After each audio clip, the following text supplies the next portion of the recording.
What a day! What a day, my friends.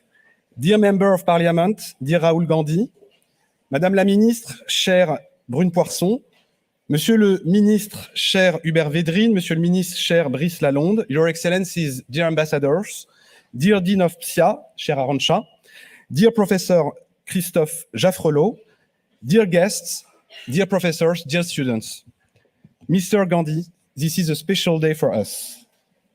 This is a special day in your university. Welcome to Sciences Po and thank you so much for your presence in Paris on our campus. You're just arriving from Brussels. I think that tomorrow you will be in Rotterdam. And we are very, very happy to have you with us today at Sciences Po. It's a great honor for me to welcome you to our university for this unique opportunity for a dialogue with our students and faculty. There is no need to say what an important Indian leader, and I must say a worldwide leader you are, and what role you have played for almost 20 years in the public arena. You currently serve as a member of the Indian Parliament from Kerala, and you used to serve as the president of the Congress Party, today's main opposition party to the party in power.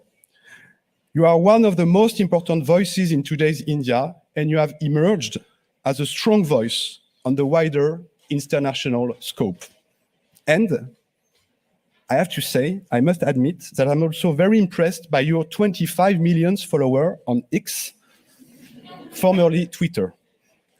Thank you for coming to Sciences Po at this very specific moment of time.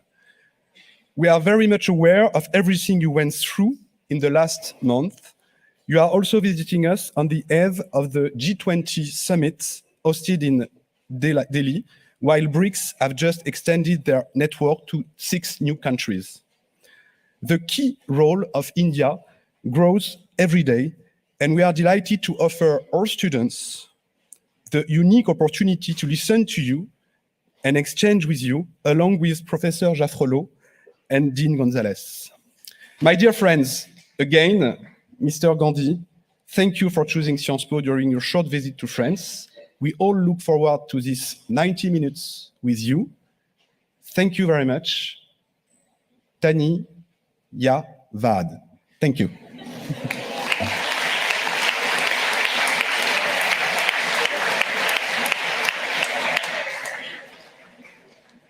Okay, thank you.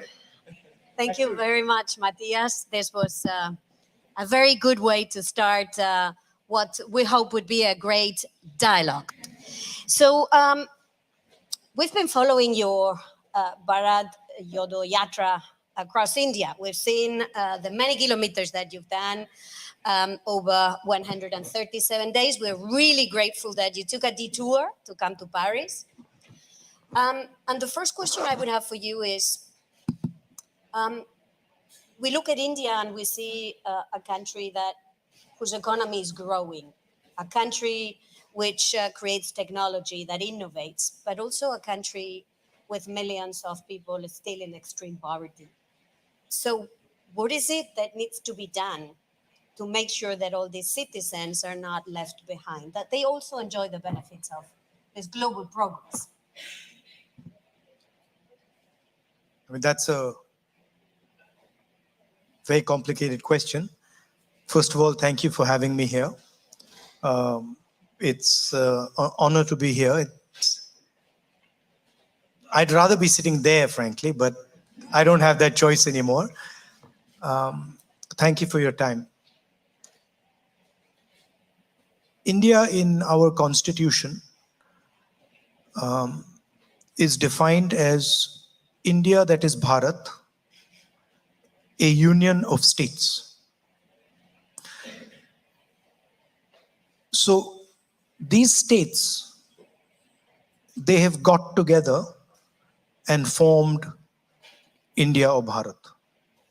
And the most important thing is that the voice of all the people who are included in these states is heard loud and clear, and no voice is crushed intimidated,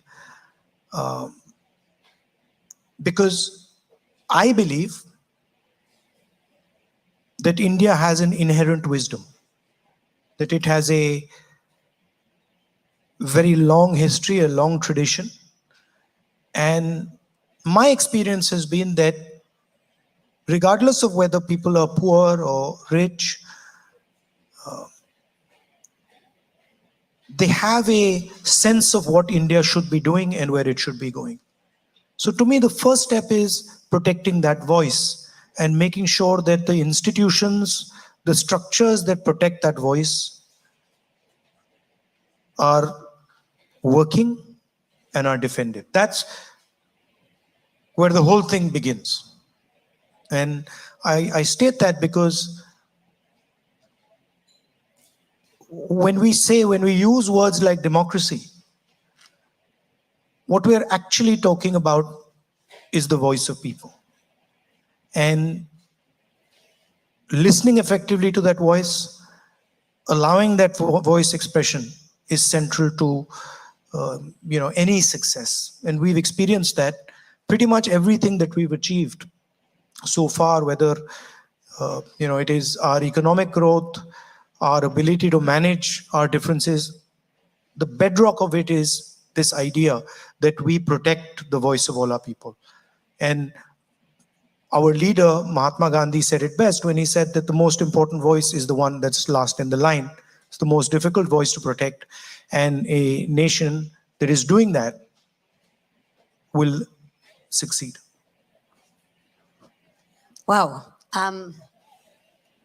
I was quite impressed by that answer and the link that you make to democracy. There is at the moment a big international gathering taking place in India. It's called the G20. So on which side is India in international relations? At the end of the day, this is also a place where we study international affairs, right? So on whose side is India? There was a leader in India once, and they were asked, on whose side are you? Do you lean left or do you lean right? And she said, no, we stand straight in the middle. So I don't, when you're dealing with a country the size of India, we have to have relationships with multiple different countries. And I think it's a simplification to say, whose side are you on? The blunt answer to that is we are on our own side. And as a nation, we act in our interest. And we do whatever suits us with regards to our interest. I don't think it's so black and white. Are you on this person's side or are you on that person's side? For a large country like ours, it becomes very difficult to come up with an answer for that. But we do have a strong view that voice and democracy are important. I'm sure many of my friends from India will understand this. This notion of clear-cut black and white, this is not an Indian notion. Indian people, their basic architecture is designed to deal with much more complexity and much more nuance.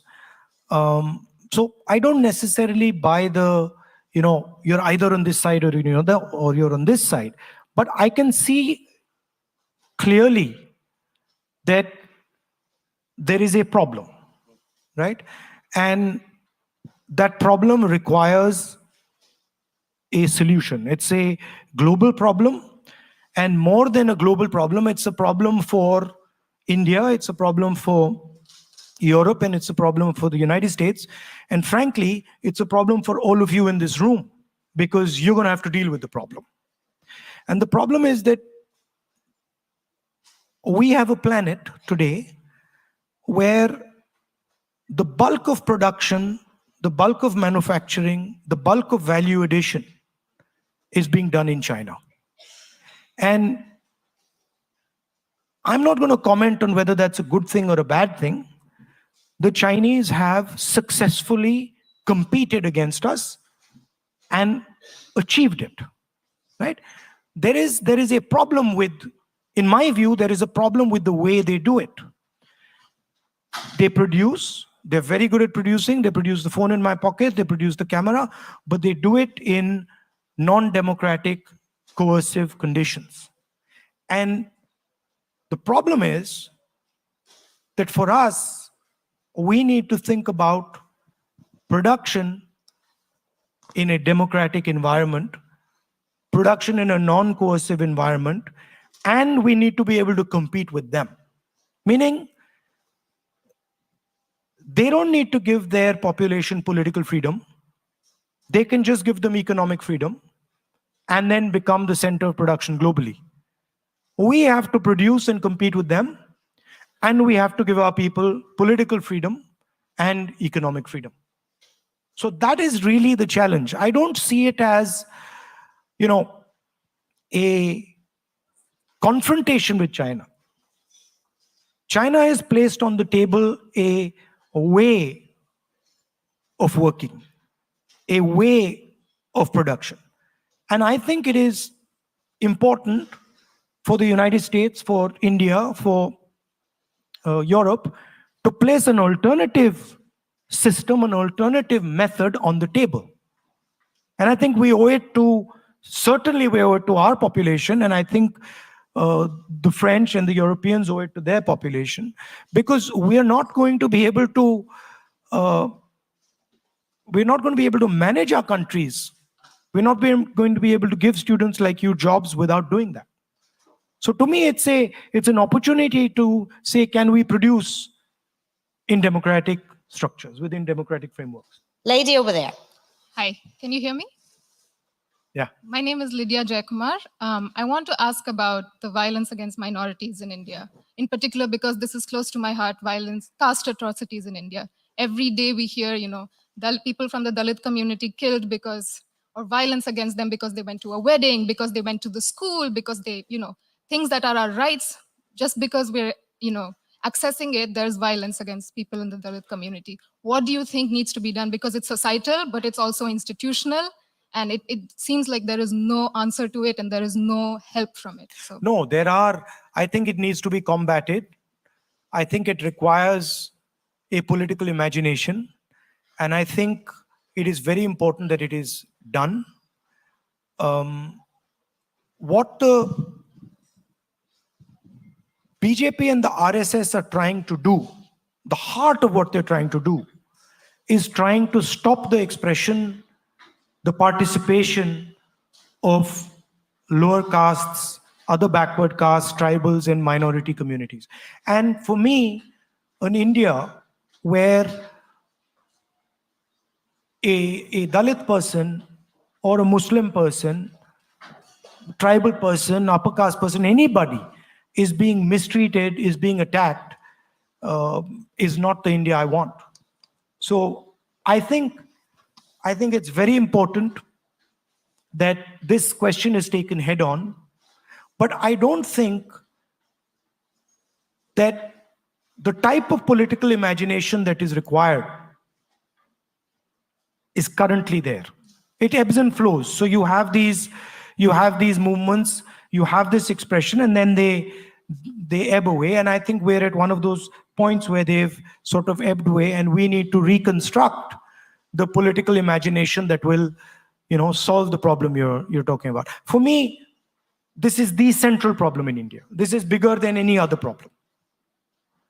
Thank you. Gentleman over there.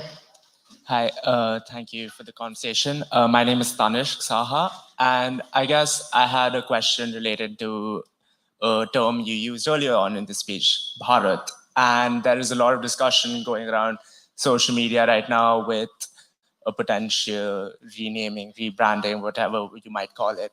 But does this kind of change of a more popular name? We all know India has been named Bharat since its inception, but is there a point or some value to be derived in changing this name in the international perspective, in the weight we can bring to discussions, to be on our own side as you speak? Well, the Constitution actually uses both names, right? So the line in the Constitution is the line I started with, India, that is Bharat, is a union of states. So I don't really see a problem there. Both words are perfectly acceptable. But I think maybe we irritated the government a little bit because we named our coalition India, so that got them all heated up. And now they've decided to change the name of the country. I mean, you know how these things are. I mean, we could always give our coalition a second name as well. So, I mean, I don't think it'll solve the purpose. But people act in strange ways. What do you think about it? I personally believe it might not be the best thing to focus on right now, especially given that the country is at the lens, it's at the focus of this big summit that's taking place. World leaders are there to discuss so many different issues. Personally, I found that it could have been something that could be tabled for a later moment if it was necessary, and I don't know, focus about issues inside and other issues. You're right, but there is something deeper that is going on, which is that people who want to change the name of anything are basically trying to deny history, right? The fact of the matter is, whether we like it or we don't like it, we have a history. We were ruled by the British. We fought the British. We defeated the British, right? I'm sure the English don't like it, but English is spoken by more Indians than English people. It's our language, more than theirs, right? And we speak it in our own way. We twist it and we turn it maybe in ways they don't like. So the English that is spoken in India is actually a different expression, right? That is spoken in England. Embedded in that English is a huge history, a lot of pain, a lot of happiness, imagination, struggle. Those things are embedded. And the people who want to change the name want to erase that. They don't want that the history of our country is known to our future generation. It disturbs them, right? I believe that we should accept our history. If we were ruled by the British for 100, 200 years, okay, we dealt with it, and let's move on. So it's a deeper question. Thank you. We're going to go up there. Hello, my name is Lydia Bilali. I am a student here at Sciences Po. And for the past 3 months, I've been interning as a research intern at the German Institute for Global and Area Studies on a project that focuses on the weaponization of anti-fake news laws in South and Southeast Asia. And I've been researching a lot of dozens and dozens of cases of journalists in India that have been targeted and silenced and punished by using the Indian Penal Code.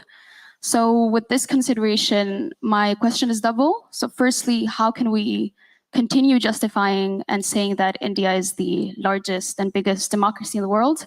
And two, what is the opposition doing to help these civil society members? Thank you. I mean, I walked across the country 4,000 kilometers to raise some of these issues. What you're saying is absolutely correct. There is a tendency now to intimidate, to threaten, not just members of civil society. I have 24 cases on me. I've got a criminal defamation judgment against me. The first time in Indian history that somebody has been given the maximum sentence for criminal defamation. Very convenient that I needed the exact number of days that they gave me to be disqualified. So we are dealing with this issue. The democratic expression is deeply embedded in India. And the fight to keep the democratic structure of India alive is ongoing and very vibrant. We are part of that fight. Now, when that fight is over, if that fight is over, and the other side wins, then I would agree with you. But that has not happened yet, and I do not think it's going to happen. We are going through a process. We are going through turbulence in our democratic structure, and there are millions of people, I'm sure many, many youngsters in this room, who really believe in that democratic structure and are going to defend it with everything that they've got. So it's a fight, and I think it's also an opportunity to rethink and to reimagine our country. There are many things that can do with improvement. And I think this is an opportunity, this is a test that many countries go through. And I think we'll come out just fine in this test. Gentleman up. Hi there, yes. So I am a master in social policy here at Sciences Po. While it might not quite look it, I'm actually also part Indian. And over this past few years, it's been particularly scary to see many of my friends and family members back in India become radicalized by Hindu nationalist rhetoric. My question to you is, if your coalition gets elected, where exactly do you see yourself placing the role of Hinduism in a post-BJP India? And how concretely do you propose dismantling or perhaps even transforming the legacy of a religious zeitgeist which has captured the hearts and minds of so many Indians today? Look, I've read the Gita, I've read a number of the Upanishads, I've read many Hindu books. There's nothing Hindu about what the BJP does. There's absolutely nothing Hindu about what they do. Right? I have not read anywhere, in no Hindu book, from no learned Hindu person, have I ever heard that you should terrorize, harm people who are weaker than you. I've never read this.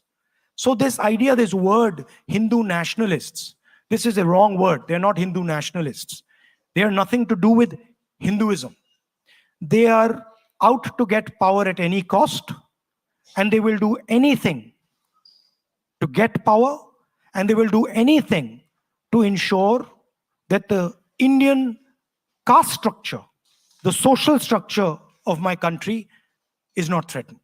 They want dominance of a few people, and that is what they're about.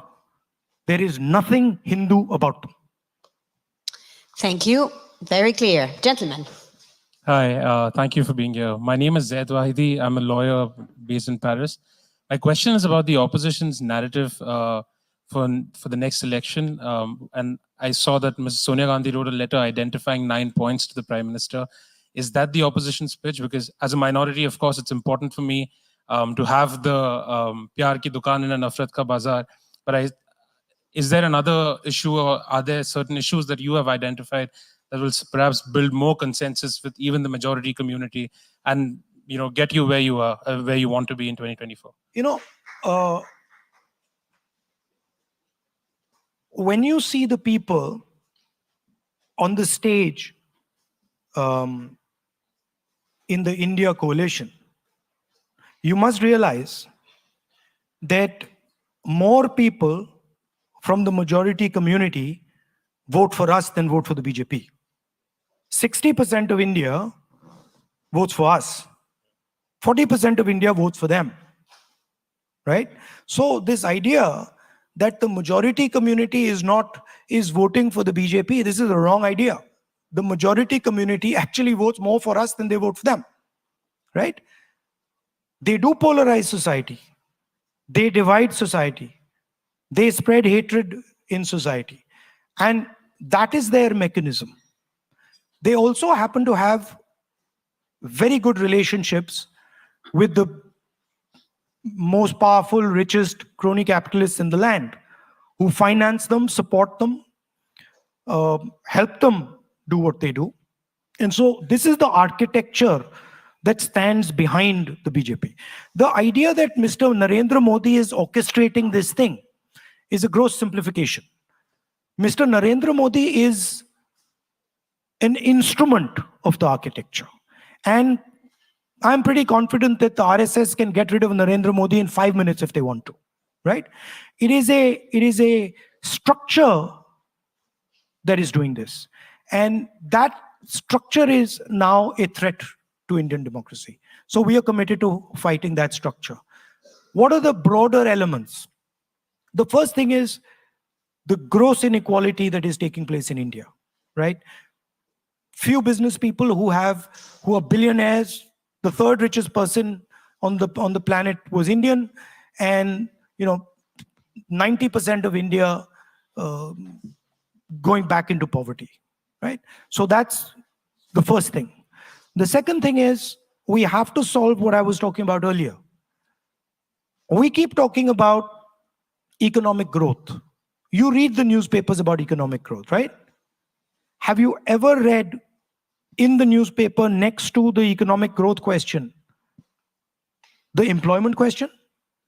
Has anybody in the newspaper said, wait a minute, we are growing at 7%, 8%, but we have the highest unemployment rate in 40 years? That's a much more interesting question to me, because we can grow at 9% and give none of you jobs, right? That's what's happening. Right? So that's the second big question. And the third question that is very close to my heart is the large mass, the real power of India is in the lower castes, the other backward castes, these communities. And they are not given any space in the governance of India. They're not given any space in corporate India. They're not given any space anywhere. And that to me is a crime. So those would be the central thrusts of how we would think about it. The final thing I would say is that one way to look at India is that it is making a transition from rural to urban. And the largest migration of people from rural to urban in human history ever is taking place in India and China. Right? And if we're going to be making this transition, this is a frightening transition for a lot of people. So we need to give them the basic minimum architecture to make this transition safely. What does that mean? That we spend a serious amount of money on education. We spend a serious amount of money on healthcare. That government does not abrogate responsibility for healthcare and education. And that we provide a minimum floor where India commits to all its people that no matter what happens, you can simply not go below that floor. We will give you a minimum income below which no matter what happens, you're not going to go. But, when I talk to students, especially the Indian students here, and the students who are not from India, the injustice that the caste system in India does, the pain and trauma that the caste system in India causes is beyond anything I know anywhere else in the world. And so I see my politics as challenging the idea that there should be this caste order in India, that there should be this permanent hierarchy in India, and that some people, should have access to all the institutions, all the structures, and other people should just live a life of poverty and misery. So this would be the framework that the Indian coalition would be talking about and thinking about. Thank you. Gentleman over there. Thank you, ma'am. And by the way, when I said minimum floor, I didn't only mean financial floor. So I think the idea that 200 million people can feel uncomfortable in India today, or Sikhs can feel uncomfortable in India today, I think that is a matter of shame for us. And I think that needs to be corrected. And there are minorities who feel that way. There are lower caste people who feel that way. There are women who feel that way. And so we are very strongly committed to this.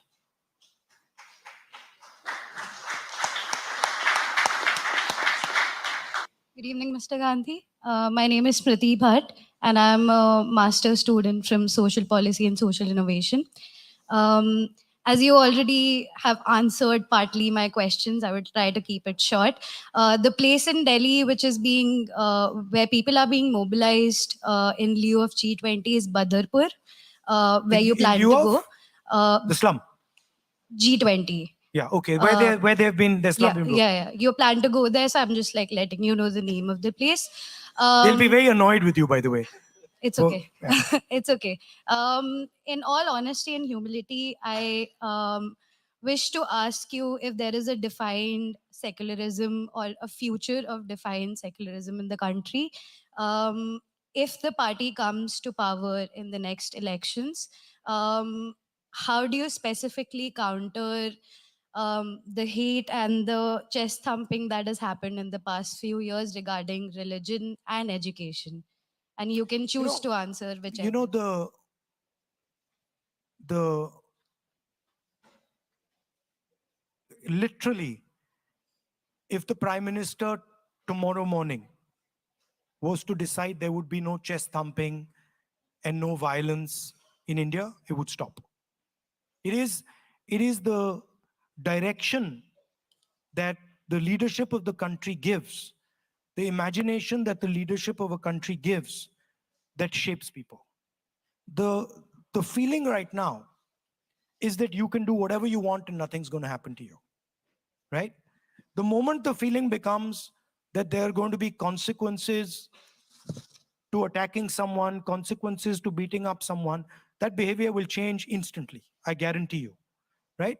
That doesn't resolve the earlier question about institutions, which is this sort of disease that has now entered the Indian institutional framework, where the neutrality of those institutions has gone out of the window. And I think there, frankly, we will have to make examples of people. We'll have to make sure that some of the people who have done what they have done pay a significant price for what they've done, so that anybody who's thinking about doing it again understands that they will also pay the price for attacking the soul of India. Because that is how I see it. This is an attack on the soul of India, and the people doing this should pay a price for it. Thank you. And the last question goes to the gentleman. Hi, my name is Arman. Can you hear me? Yeah, okay. So my question, I attended one of your speeches at the Bharat Jodo Yatra, and I remember when you mentioned crony capitalism, the crowd went wild. They were all like, Adani. And so there's this feeling clearly on the ground that this kind of top-down development is happening, right, in India, economic development, where there is crony capitalism, like you said. And my question is, if we are to decentralize power, where the state is less involved in all affairs, economic affairs, etc., how would you or how would your coalition ensure that the concentration of wealth does not take place in a few corporations? By the way, just because you have decentralization of power doesn't mean the state is less involved. The state is just involved at a different level, right? But the state is still involved. The center is not involved. So for example, if you go to Kerala, I'll give you an example. I'm the member of Parliament of Kerala. If I want to take any decision in my constituency, I have to speak to the local body people. I can't just as a member of Parliament suddenly say, I now am deciding to do this. They'll come to me and say, how did you do that? You have to have a conversation with us. So it roots you very quickly, because they can charge me a price. They can send me the bill, right? So decentralization does not mean that that the state is walking away. The state is just coming at in a different level, right? So what was the second part of your question? So how would you ensure that I mean, monopolies don't happen in India? Look, what you're having in India today with Mr. Adani is so blatant and it's completely so over the top, right? I don't think there's any other place where this is going on. The gentleman is in, pretty much every single business, right? As people know, he's manipulating, he's sending money out of India. He's manipulating his stock price. He's using that money to buy Indian assets. It's a big circle, and part of the reason the Prime Minister suddenly got so excited about this Bharat issue is because of the Adani story. Everybody knows it, we know it, that there are very close linkages between the Prime Minister and Mr. Adani. The documentation is available, right? And he's not going to get away with it. Eventually, he's going to be held accountable for it. So it is so over the top that it's completely ridiculous. However, you can have policy structures that seriously affect how you distribute income. I'll give you an example. The GST, right, is a tax on small and medium businesses. Small and medium business has to hire an accountant, has to go through a whole process, which costs him relatively much more than it costs Mr. Adani, right? Demonetization is an assault on small businesses.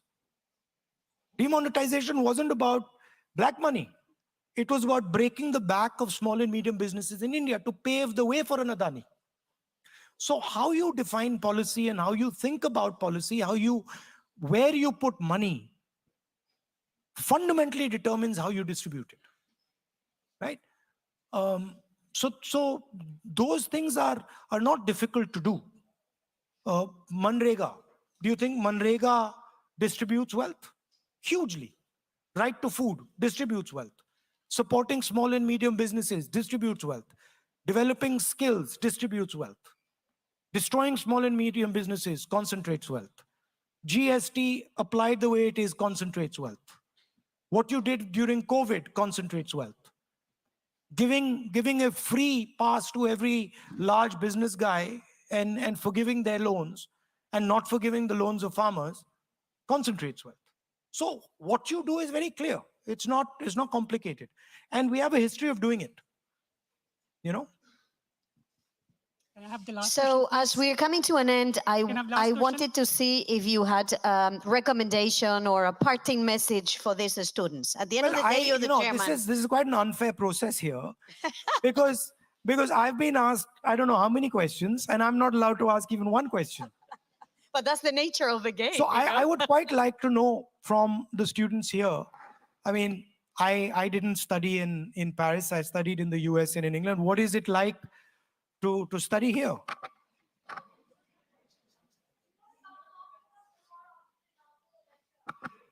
No, but I'm going for dinner this evening, I believe. You can come with us for dinner this evening. I would really ask you now to give a huge applause to our guest speaker.